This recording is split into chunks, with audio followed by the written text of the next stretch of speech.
Greetings YouTube, LMS Tactical here. I'm taking Mason for a walk at the park and I thought I'd make a little video. This is really for law enforcement officers, but anybody can watch because it's interesting. And it's just something that I've observed. I'm not coming down on anybody. You know, everybody likes to think that their way is the best way, but this is a tactical consideration that was instilled in me with my time in the Los Angeles Police Department. I'm retired LAPD, and you know, I watch, you know, retired musicians probably watch a lot of music. Retired long haulers probably watch trucking videos, and I'm no different. You know, I watch what my world was all about, and so I watch an awful lot of YouTube videos on law enforcement activity, and there's things I notice, and you know, you can't help but critique. And I see an awful lot of things done great, and I see some things done not so great, and I see things done sometimes that just, you know, boggle my mind because it's, you know, tactics 101. This is just a reminder. You know, complacency is deadly, as you were taught in the academy. No matter if you were taught in Mayberry RFD, I'm sure that's one of the first things that you were taught. But complacency is an easy habit to fall into, and it gets an awful lot of cops killed. And sometimes it's just downright laziness. What I'm talking about is approaching a call, a radio call. You know, one of the things I notice when I watch these videos, or if you watch cops or live PD or any, as I'm saying this, there's some units going code 2.5 with their lights on, going somewhere. But let's say you get a call, and you know, it's one of the typical deadly calls. It's a family dispute, which, you know, a lot of officers get killed at family disputes and other types of, you know, there's certain calls that have more likelihood of being involved, you know, involving some kind of a violent action, and that's one of them.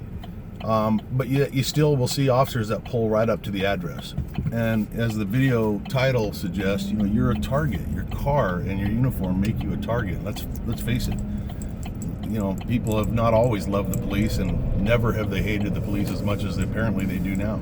So you can I thank Obama for that, but that's just me. Pulling up to directly to an address on a radio call, to me, is asking for trouble. Now, on the other side of that coin is the real mundane call. Like, you get a call where somebody's complaining that their neighbor's parrot is talking too loud, or some stupid thing. Somebody stole my pocket rocket, whatever. You know, just because you should know by now that because the comments on the call say one thing, usually when you get there, there's 10 other things going on that you didn't know about. And unfortunately, the reality is more often than is comfortable, some of the calls are setup calls. You know, it's not uncommon for somebody to call the police and say, hey, somebody broke into my house, and then when you show up, they're waiting to kill cops. You know, while that's not real common, it's common enough to where it should be a consideration. You know, if you approach every call as if it was an ambush, that doesn't mean you're paranoid, but it means you're less likely to fall victim to an ambush in the ungodly event that you get sucked into an ambush. You know, it's always better to have an upper hand, because let's face it, the people that want to kill you and hurt you, they have the upper hand because they know they're going to want to hurt you and kill you. You don't know if you're dealing with somebody with a loud talking parrot next door or a cop killer. You just don't know. So better safe than sorry. And like I said, it doesn't mean you got to roll around paranoid and think everybody's trying to kill you, but that's not a bad way to be. If you can find a comfortable place where you respond as if you're being targeted, but you're not like losing sleep over it, then, you know, you're going to live a long time and you'll have a healthy life. So, and when I was a cop, it didn't matter what the call was. We had, as just a general rule, man, I mean, it's the way I was taught.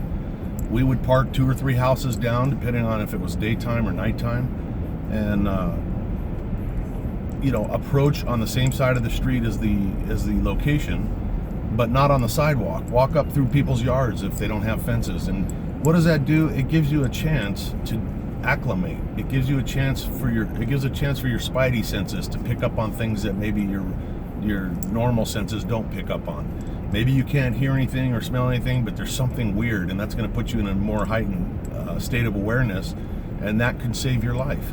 But I can't tell you how many times I got a call on a family dispute. You know, somebody was arguing over a fucking chicken wing, and as you're walking up and you're listening, you hear, "Man, I'll cut your fucking throat." Okay, well now there's a possibility that there's a knife involved. Or, you know, if you don't shut up, I'm gonna blow your fucking head off. Well, now you're thinking gun. You know, you can hear things. You can get a feel. If you think there's 2 people in the house, but you get there and you hear 20 people in the house, that's information, and information is knowledge, and knowledge is power. So the more information that you can have rolling through your brain and your senses and your body before you make contact with the PR, the better off you're going to be. You know, whether it turns out to be a nothing call or not. Now, it could be cold outside, or maybe it's raining or snowing. Man, you just got to suck it the fuck up.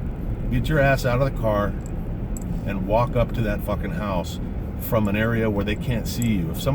Ask yourself, if I was waiting to kill a cop and I called the police, what would I be doing? I'd be waiting for the police car to pull up, or be waiting to see Officer Smith come walking down the driveway.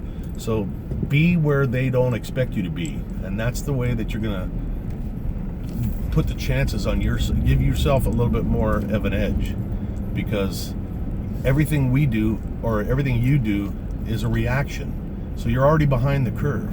So you want to shorten that curve as much as you can by just doing a few simple things. And you know what? It's always better to be outside of that fucking car than inside the car.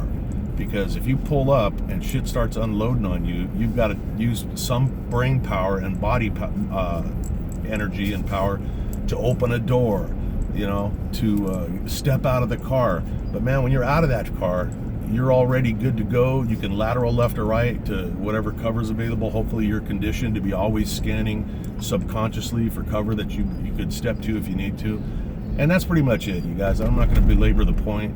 Just pay attention. Never forget that you're a target, and respond accordingly. It doesn't mean you got to fucking low crawl up to every house, but don't make it easy for people to hurt you. And that's my thought for the day. Hope you guys stay safe, and thank you for what you do for us. LMS Tactical. I'm out.